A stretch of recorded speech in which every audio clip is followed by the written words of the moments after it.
नमस्कार। आकाशवाणी से प्रस्तुत है समाचार संध्या।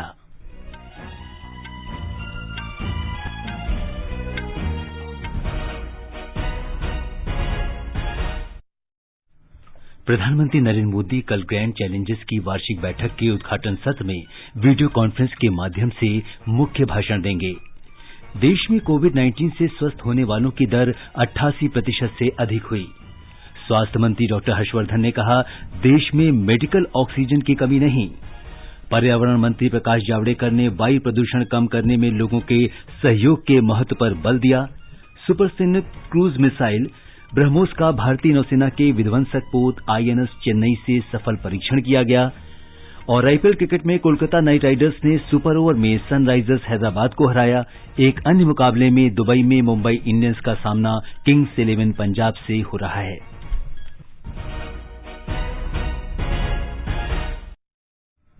समाचार संध्या में अतहर सईद के साथ मैं सिद्धार्थ सिंह। कोविड महामारी के खिलाफ देश एकजुट होकर लड़ रहा है। आप भी हमारे साथ सुरक्षा और बचाव के 3 आसान एहतियाती उपायों का संकल्प लें। मास्क पहनें, 2 गज की दूरी है जरूरी, सुरक्षित दूरी बनाए रखें, हाथ और मुंह साफ रखें। अब समाचार विस्तार से। प्रधानमंत्री नरेंद्र मोदी कल ग्रैंड चैलेंजेस की वार्षिक बैठक GSAM 2020 के उद्घाटन सत्र में ऑनलाइन मुख्य भाषण देंगे। GSAM पिछले 15 वर्षों से स्वास्थ्य और विकास के क्षेत्र की चुनौतियों से निपटने के लिए अंतर्राष्ट्रीय स्तर पर नवाचार को बढ़ावा दे रहा है। GSAM 2020 का आयोजन इस महीने की 21 तारीख तक होगा। इसमें दुनिया भर के नेता, प्रसिद्ध वैज्ञानिक और शोधकर्ता हिस्सा लेंगे। इस आयोजन से नीति निर्माता और वैज्ञानिक एक साथ आएंगे और इंडिया फॉर द वर्ल्ड के नारे के साथ कोविड-19 की चुनौती से निपटने पर जोर देंगे। इस आयोजन में वैश्विक स्वास्थ्य समस्याओं के समाधान के लिए वैज्ञानिक गठबंधनों पर भी जोर दिया जाएगा। 3 दिन तक चलने वाले इस आयोजन में 40 देशों के लगभग 1600 लोग भाग लेंगे। आयोजन की मेजबानी bill and Melinda Gates foundation, जैव प्रौद्योगिकी विभाग, विज्ञान और प्रौद्योगिकी मंत्रालय, भारतीय आयुर्विज्ञान परिषद, नीति आयोग तथा ग्रैंड चैलेंजेस कनाडा और United state agency for international development and welcome संयुक्त रूप से कर रहे हैं। इसमें स्वास्थ्य और परिवार कल्याण तथा विज्ञान प्रौद्योगिकी मंत्री डॉक्टर हर्षवर्धन आरंभिक वक्तव्य देंगे। Bill and Melinda Gates foundation के सह अध्यक्ष बिल गेट्स शुरुआती चर्चा प्रस्तुत करेंगे। ग्रैंड चैलेंजेस इंडिया की स्थापना वर्ष 2012 में जैव प्रौद्योगिकी विभाग और bill and Melinda Gates foundation ने की थी। ये सभी की भागीदारी भी आमंत्रित करता है। ग्रैंड चैलेंजेस इंडिया कृषि, पोषण, स्वच्छता, मातृत्व और बाल स्वास्थ्य के क्षेत्र में भी काम करता है। प्रधानमंत्री नरेंद्र मोदी कल वीडियो कॉन्फ्रेंसिंग के माध्यम से मैसूर विश्वविद्यालय के शताब्दी दीक्षांत समारोह 2020 को भी संबोधित करेंगे। इस अवसर पर कर्नाटक के राज्यपाल और विश्वविद्यालय के अन्य गणमान्य व्यक्ति उपस्थित रहेंगे। मैसूर विश्वविद्यालय की स्थापना 27 जुलाई 1916 को की गई थी। ये देश का छठा और कर्नाटक का पहला विश्वविद्यालय है। भारत में कोविड महामारी से ठीक होने की दर 88% से अधिक हो गई है, जो बड़ी उपलब्धि है। स्वास्थ्य मंत्रालय ने कहा है कि देश में स्वस्थ हुए मरीजों की कुल संख्या 65,97,000 से अधिक हो गई है। इस समय देश भर में 7,83,000 मरीजों का इलाज चल रहा है और मृत्यु दर 1.52% हो गई है, जो दुनिया में सबसे कम है। ठीक होने वालों की संख्या में लगातार वृद्धि से रोगियों की संख्या भी काफी कम हो गई है और ये इस समय इलाज करा रहे रोगियों की कुल संख्या के 10.45% के बराबर है।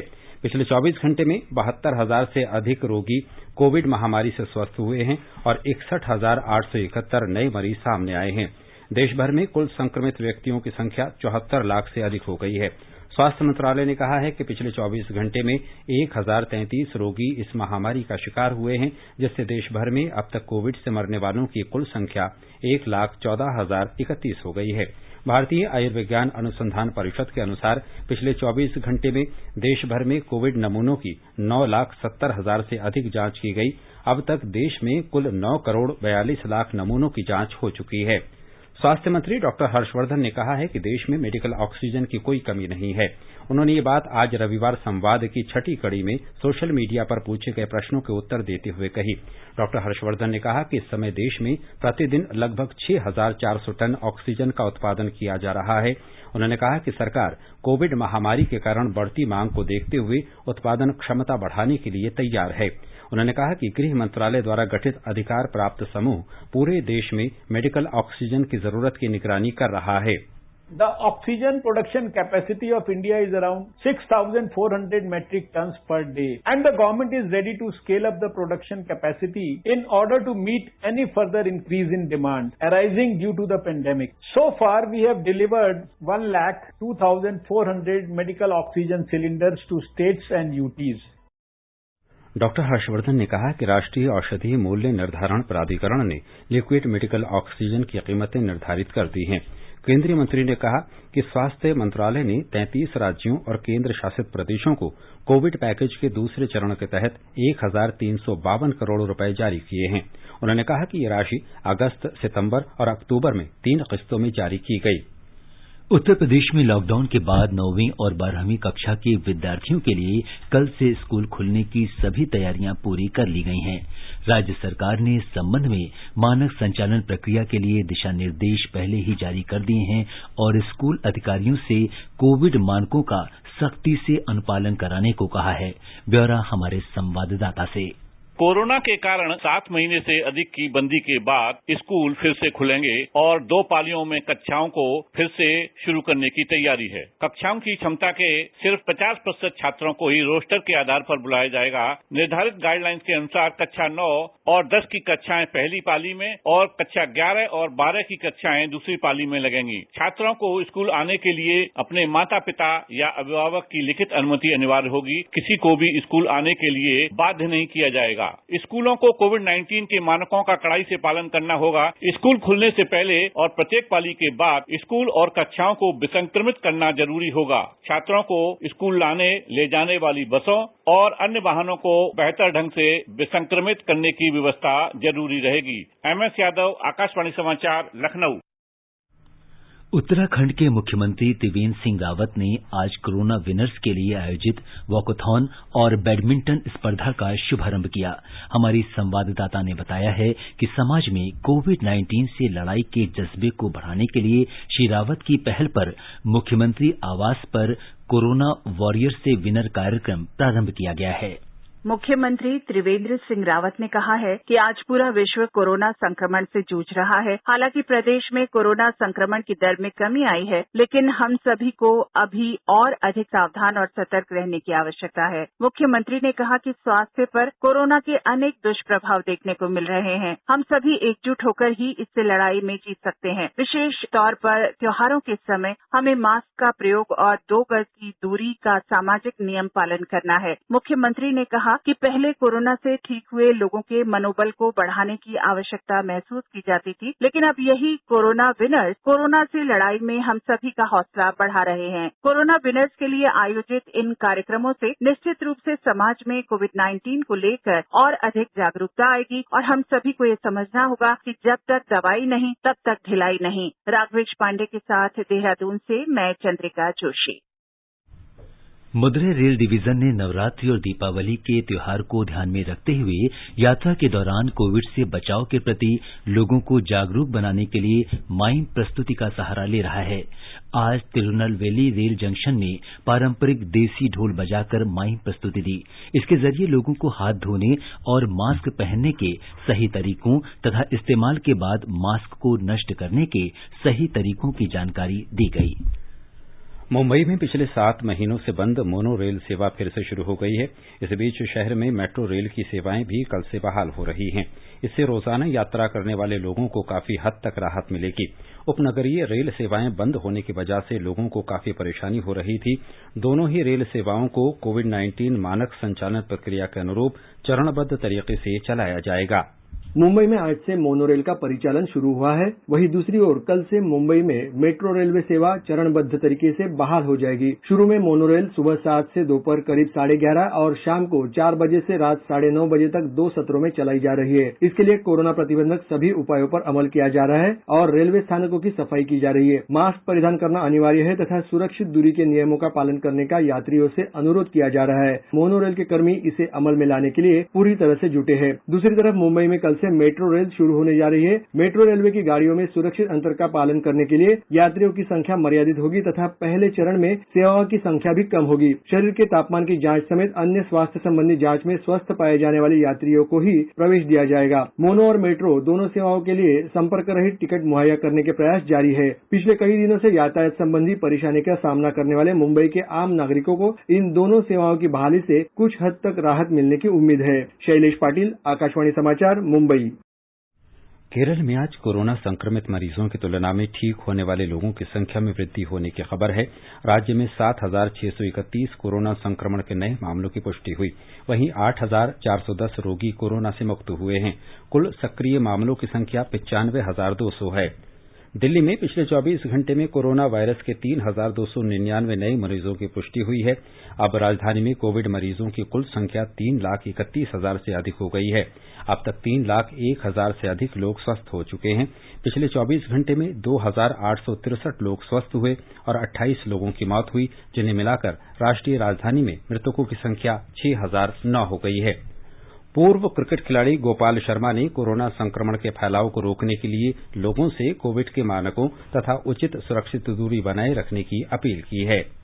दोस्तों, जैसा आपको ज्ञात है कि हमारा भारतवर्ष या पूरा संसार कोविड-19 से बराबर संघर्ष कर रहा है, जिसके लिए आपको सावधानियां बरतने की आवश्यकता है। 2 गज की दूरी जरूर बनाएं, मास्क जरूर पहने और साबुन से हाथ बराबर धोते रहें, जिससे हम सब लोग सेफ हैं, सुरक्षित हैं। ये समाचार आकाशवाणी से प्रसारित किए जा रहे हैं। ताज़ा समाचार जानने के लिए आप हमारे Twitter handle @AIR News Hindi को फॉलो कर सकते हैं।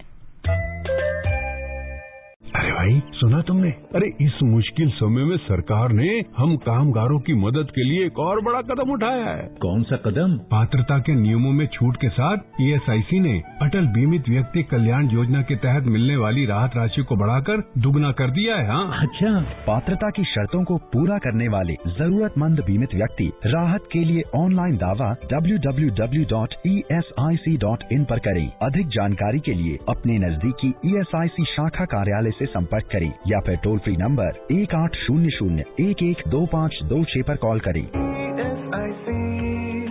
चिंता से मुक्ति। कोविड-19 से बचाव और सुरक्षित रहने के 3 उपाय। मास्क लगाएं, 2 गज दूरी है जरूरी, सुरक्षित दूरी रखें, हाथ और मुंह साफ रखें।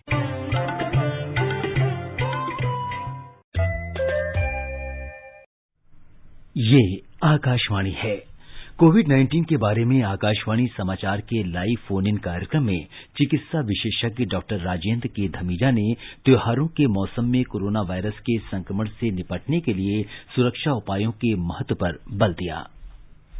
तो त्योहार तो हर साल आएंगे और आगे भी आएंगे, लेकिन कोरोना से लड़ने की जो हमारी इस समय जंग जारी है वो इस समय बहुत जरूरी है। और जितना हो सके हम कम से कम बाहर भीड़ भाड़ वाली जगह पर जाएं, और जाएं तो अपना काम फटाफट करें और फिर वापस लौट के आएं। और कोशिश करें कि लोगों के घर में ना जाएं या लोगों को घर में ना बुलाएं। अगर कोई आपके घर में कोई आता है, चाहे वो आपके मित्र हैं, रिश्तेदार हैं, चाहे वो आपके वर्कर्स हैं, मेक श्योर कि वो जो है पूरी रेस्पिरेटरी हाइजीन है, चाहे वो डिस्टेंसिंग है, चाहे वो मास्किंग का ध्यान पूरा रखें और वो सिम्टम्स फ्री हों। अगर उनको कोई भी लक्षण है कोरोना के तो उनको घर में मत आने दें, और ज्यादा जरूरी है सब एक दूसरे का बचाव करें। आकाशवाणी का समाचार सेवा प्रभाग आज अपने फोन इन कार्यक्रम में हिंदी और अंग्रेजी में कोविड-19 पर विशेष परिचर्चा प्रसारित करेगा। इसमें नई दिल्ली के लेडी हार्डिंग मेडिकल कॉलेज में मेडिसिन विभाग की प्रोफेसर डॉक्टर अपर्णा अग्रवाल भाग लेंगी। ये कार्यक्रम आज रात 9:30 बजे से FM गोल्ड और अतिरिक्त मीटरों पर सुना जा सकता है। ये कार्यक्रम हमारी वेबसाइट newsonair.com पर भी उपलब्ध रहेगा। कोरोना संक्रमण की निगरानी के लिए बनाई गई भारतीय राष्ट्रीय सुपर मॉडल समिति के अध्यक्ष प्रोफेसर एम विद्यासागर ने कहा है कि देश में जल्द लॉकडाउन लागू करने के फैसले से कई लोगों की जान बचाई जा सकी और अफरा तफरी रोकना संभव हुआ। उन्होंने कहा कि अगर लॉकडाउन न लगाया गया होता तो अगस्त तक ही 25 लाख से ज्यादा लोग मारे गए होते। भारतीय जनता पार्टी ने आज कहा है कि कांग्रेस नेता शशि थरूर कोविड महामारी से निपटने के सरकार के प्रयासों की अनदेखी कर भारत को बदनाम कर रहे हैं और पाकिस्तान की तारीफ कर रहे हैं। पार्टी प्रवक्ता संबित पात्रा ने आज नई दिल्ली में कहा कि शशि थरूर ने कोविड से निपटने के भारत के तरीकों की खिल्ली उड़ाई है। उन्होंने कहा कि नरेंद्र मोदी सरकार ने महामारी के प्रकोप के दौरान 80 करोड़ लोगों को भोजन उपलब्ध कराया। कोविड को लेकर पूरा विश्व देख रहा है कि आज हिंदुस्तान ने नरेंद्र मोदी जी के नेतृत्व में किस प्रकार से अपने आप को सुरक्षित रखा। समय से लॉकडाउन हुआ, 80 करोड़ लोगों तक खाद्यान्न पहुंचाने का काम किया गया।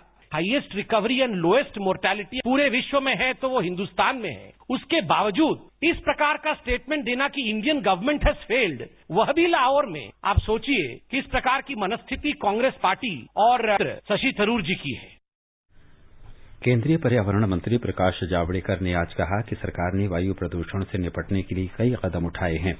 श्री जावड़ेकर ने फेसबुक पर एक लाइव कार्यक्रम में कहा कि प्रदूषण की समस्या प्रत्येक देश में है और भारत में प्रदूषण के प्रमुख कारण परिवहन, उद्योग, कचरा प्रबंधन, धूल और पराली का जलना है।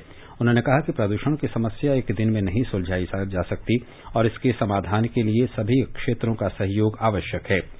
श्री जावड़ेकर ने कहा कि सरकार ने देश में BS6 लागू करने का बड़ा फैसला लिया है, जिससे प्रदूषण में कमी आने लगी है। उन्होंने कहा कि अब से देश में केवल BS6 मानक के वाहन उपलब्ध होंगे। इनसे BS4 के मुकाबले कम प्रदूषण होगा। उन्होंने कहा कि मेट्रो रेल और CNG बसों ने प्रदूषण का स्तर कम करने में योगदान दिया है। उन्होंने कहा कि ई-बस और मेट्रो रेल सभी प्रमुख शहरों में आ रही हैं, जिससे प्रदूषण का स्तर शून्य होगा। केंद्रीय मंत्री ने कहा कि देश में लोग 2 लाख से ज्यादा ई-वाहन हैं और ये लोकप्रिय हो रहे हैं तथा वो खुद भी ई-वाहन का इस्तेमाल करते हैं। श्री जावड़ेकर ने जोर देकर कहा कि प्रदूषण का स्तर घटाने में लोगों का सहयोग बहुत जरूरी है और प्रत्येक व्यक्ति इसमें योगदान कर सकता है।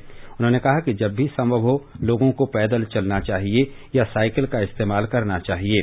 उन्होंने लोगों से अधिक वृक्ष लगाने को कहा, क्योंकि वृक्षों की संख्या बढ़ने से प्रदूषण कम करने में मदद मिलती है। उन्होंने कहा कि पिछले 5 साल के दौरान लगभग 15,000 वर्ग किलोमीटर के क्षेत्र में वृक्ष लगाए गए हैं।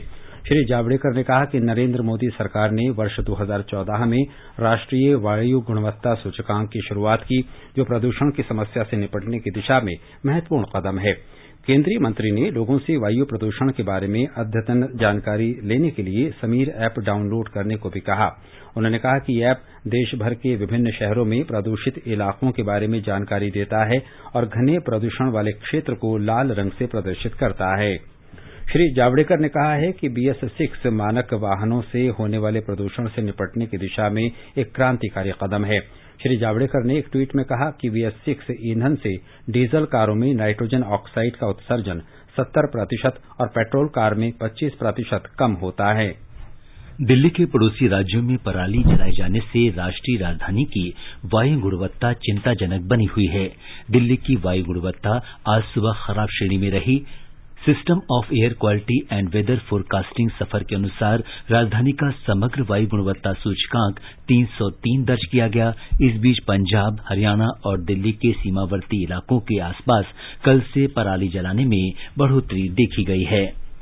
Delhi metro rail corporation DMRC ने राजधानी में वायु प्रदूषण नियंत्रित करने के लिए प्रदूषण मानकों का पालन सुनिश्चित करने के उद्देश्य से अपने निर्माण स्थलों पर विशेष अभियान शुरू किया है।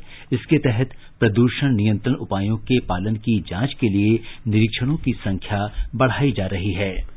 ये समाचार हमारी वेबसाइट newsonair.com/hindi और हमारे mobile app news on AIR पर भी उपलब्ध हैं। देखिए फिल्म जगत के कई मशहूर कलाकारों के साथ भगवान श्री राम के जन्म स्थान अयोध्या से रामलीला DD नेशनल पर लाइव 17 से 25 अक्टूबर रोज शाम 7 बजे से रात 10 बजे तक और इसका पुनः प्रसारण 18 से 26 अक्टूबर DD भारती पर सुबह 9 बजे से दोपहर 12 बजे तक और दोपहर 3 बजे से शाम 6 बजे तक डीडी नेशनल पर। चलो मिलकर एक शुरुआत करें, चलो एक फैसला आज करें, मास्क नहीं तो टोकेंगे, कोरोना को रोकेंगे, चलो एक इरादा करते हैं, चलो खुद से वादा करते हैं, मास्क नहीं तो टोकेंगे, कोरोना को रोकेंगे। समाचार संध्या में आपका फिर स्वागत है। आगे बढ़ने से पहले मुख्य समाचारों पर एक नजर। प्रधानमंत्री नरेंद्र मोदी कल ग्रैंड चैलेंजेस की वार्षिक बैठक के उद्घाटन सत्र में वीडियो कॉन्फ्रेंस के माध्यम से मुख्य भाषण देंगे। देश में कोविड से स्वस्थ होने वालों की दर 88% से अधिक हुई। स्वास्थ्य मंत्री डॉक्टर हर्षवर्धन ने कहा, देश में मेडिकल ऑक्सीजन की कमी नहीं।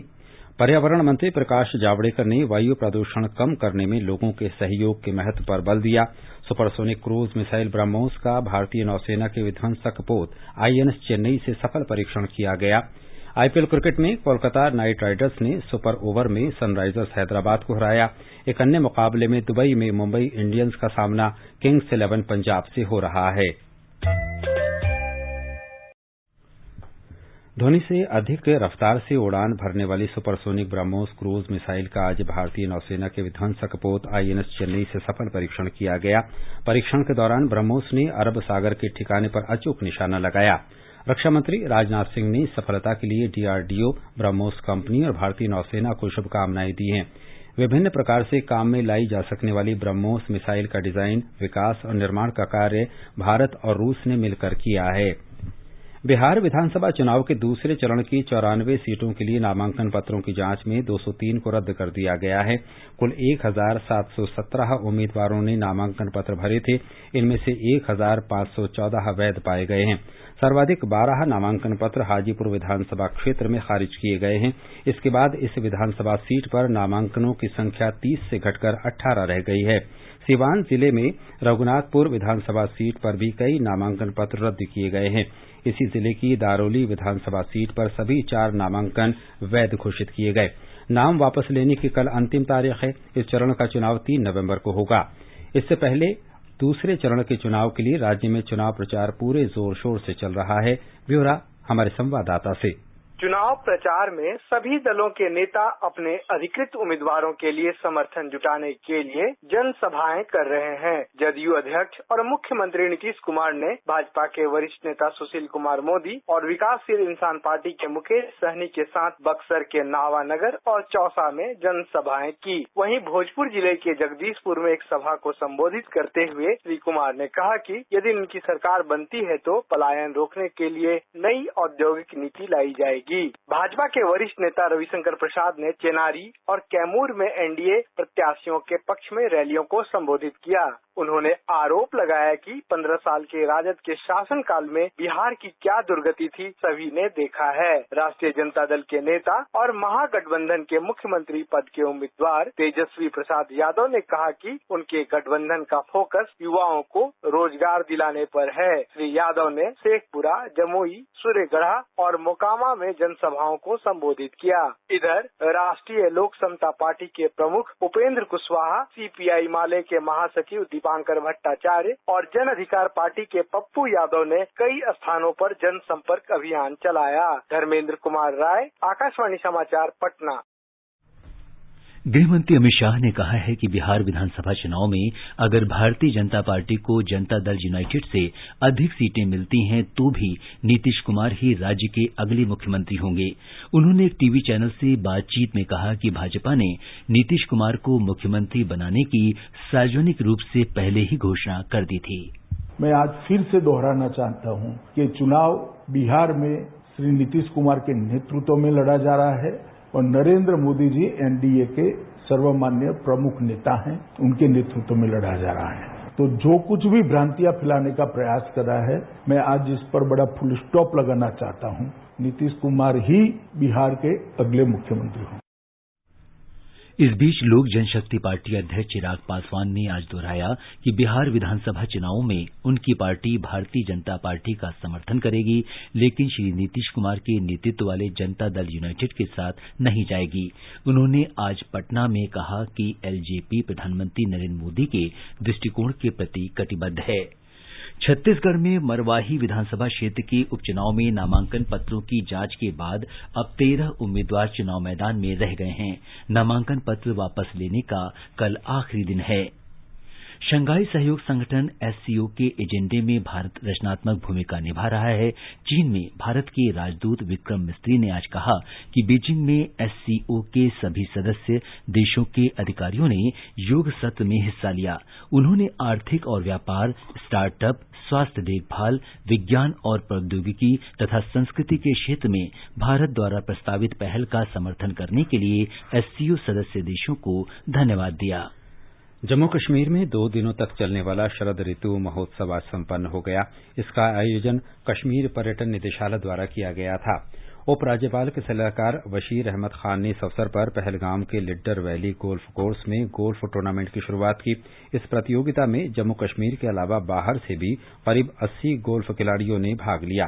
एक रिपोर्ट। पहलगाम में चल रही टूर्नामेंट के दूसरे दिन आज उपराज्यपाल के सलाहकार बशीर अहमद खान ने गोल्फर्स के साथ बातचीत की और उनकी प्रतिक्रिया मांगी। सलाहकार ने एक माउंटेन बाइक रैली को भी रवाना किया, जिसमें 30 माउंटेन बाइकर्स ने भाग लिया। Rally leather valley golf course से शुरू हुई और बायसरन और आरू घाटी से होकर गुजरी। 10 ट्रैकर्स ने न्यू ट्रैकिंग ट्रेल्स की भी यात्रा की और इसके साथ ही पहलगाम में 2 दिन से चल रहे शरद ऋतु उत्सव समाप्त हो गया। ये शरद ऋतु महोत्सव पर्यटन विभाग द्वारा कश्मीर में कोविड-19 महामारी के कुछ प्रतिबंधों के वापस लिए जाने और एसओपीज में कुछ नरमी बरतने के उपरांत शुरू किए गए प्रचार अभियान का एक हिस्सा है, जिससे घाटी में पर्यटन क्षेत्र को फिर से पुनर्जीवित किया जा सके। आकाशवाणी समाचार के लिए श्रीनगर से मैं सुनील कोल। सरकार ने कहा है कि जम्मू कश्मीर, केरल, चंडीगढ़, उत्तराखंड, तमिलनाडु, उत्तर प्रदेश, हरियाणा और पंजाब में 2020-21 खरीफ सीजन में धान की खरीद सामान्य तरीके से हो रही है। उपभोक्ता मामले तथा खाद्य एवं सार्वजनिक वितरण मंत्रालय के बयान में कहा गया है कि अब तक 3,38,000 किसानों से 84,46,000 मीट्रिक टन धान की खरीद की जा चुकी है। आईपीएल क्रिकेट में अबुधाबी में कोलकाता नाइट राइडर्स ने सुपर ओवर में सनराइजर्स हैदराबाद को पराजित किया। सुपर ओवर में जीत के लिए मिले 3 रन के लक्ष्य को कोलकाता ने 2 गेंद शेष रहते हासिल कर लिया। इससे पहले कोलकाता के 5 विकेट पर 163 रन के जवाब में हैदराबाद ने 6 विकेट खोकर इतने ही रन बनाए। एक अन्य मुकाबले में इस समय दुबई में मुंबई इंडियंस का सामना किंग्स 11 पंजाब से हो रहा है। मुंबई ने ताजा समाचार मिलने तक 12वें ओवर में 3 विकेट पर 82 रन बना लिए थे। अंक तालिका में मुंबई दूसरे स्थान पर है, जबकि पंजाब 8वें पायदान पर है। हैदराबाद के बाढ़ प्रभावित इलाकों में राहत और बचाव कार्य जारी है। लगातार 5वें दिन भारी वर्षा होने के कारण शहर के कई हिस्सों में पानी भर गया है। इस बीच आपदा मोचन बल के दस्ते निचले इलाकों से लोगों को सुरक्षित निकालने के काम में लगे हुए हैं। मौसम विभाग ने हैदराबाद के कुछ हिस्सों तथा आसपास के जिलों में अगले 3 दिन तक भारी वर्षा होने की चेतावनी दी है। और अब एक नजर कल के मौसम की पूर्वानुमान पर। राष्ट्रीय राजधानी दिल्ली में आमतौर पर आसमान साफ रहेगा। न्यूनतम तापमान 18 डिग्री और अधिकतम 34 डिग्री सेल्सियस रहने की संभावना है। मुंबई में आमतौर पर बादल छाए रहेंगे और हल्की बारिश हो सकती है। न्यूनतम तापमान 27 डिग्री और अधिकतम 32 डिग्री सेल्सियस के आसपास रहेगा। कोलकाता में आंशिक रूप से बादल छाए रहेंगे। न्यूनतम तापमान 27 जबकि अधिकतम 33 डिग्री सेल्सियस के बीच रहने के आसार हैं। केंद्र शासित प्रदेश जम्मू कश्मीर के जम्मू में न्यूनतम तापमान 16 और अधिकतम 35 डिग्री सेल्सियस के आसपास रहेगा। आसमान सामान्यतः साफ रहेगा। श्रीनगर में न्यूनतम तापमान 5 डिग्री और अधिकतम 26 डिग्री सेल्सियस के बीच रहने की संभावना है। लद्दाख में भी न्यूनतम तापमान 0 से 5 डिग्री नीचे तथा अधिकतम 20 डिग्री सेल्सियस रहने के आसार हैं। गिलगित में आमतौर पर आसमान साफ रहेगा। तापमान 4 डिग्री और 28 डिग्री सेल्सियस के बीच रहने की संभावना है। मुजफ्फराबाद में भी आसमान आमतौर पर साफ रहेगा। न्यूनतम तापमान 11 और अधिकतम 32 डिग्री सेल्सियस के आसपास रहेगा। गुवाहाटी में सामान्यतः बादल छाए रहेंगे। शहर में न्यूनतम तापमान 25 डिग्री जबकि अधिकतम 36 डिग्री सेल्सियस रहने के आसार हैं। मौसम के साथ समाचार कक्ष से मैं शिव प्रकाश मिश्र। भारतीय नौसेना और श्रीलंकाई नौसेना का समुद्री अभ्यास का 8वां वार्षिक संस्करण सिलिनेक्स 20 कल से श्रीलंका के तिरुंकोमली में शुरू होगा। और अंत में मुख्य समाचार एक बार फिर। प्रधानमंत्री नरेंद्र मोदी कल ग्रैंड चैलेंजेस की वार्षिक बैठक के उद्घाटन सत्र में वीडियो कॉन्फ्रेंस के माध्यम से मुख्य भाषण देंगे। देश में कोविड से स्वस्थ होने वालों की दर 88% से अधिक हुई। स्वास्थ्य मंत्री डॉक्टर हर्षवर्धन ने कहा, देश में मेडिकल ऑक्सीजन की कमी नहीं। पर्यावरण मंत्री प्रकाश जावड़ेकर ने वायु प्रदूषण कम करने में लोगों के सहयोग के महत्व पर बल दिया। सुपरसोनिक क्रूज मिसाइल ब्रह्मोस का भारतीय नौसेना के विध्वंसक पोत INS चेन्नई से सफल परीक्षण किया गया। और IPL क्रिकेट में कोलकाता नाइट राइडर्स ने सुपर ओवर में सनराइजर्स हैदराबाद को हराया। एक अन्य मुकाबले में दुबई में मुंबई इंडियंस का सामना किंग्स 11 पंजाब से हो रहा है। इसके साथ ही समाचार संध्या का ये अंक समाप्त हुआ। नमस्कार।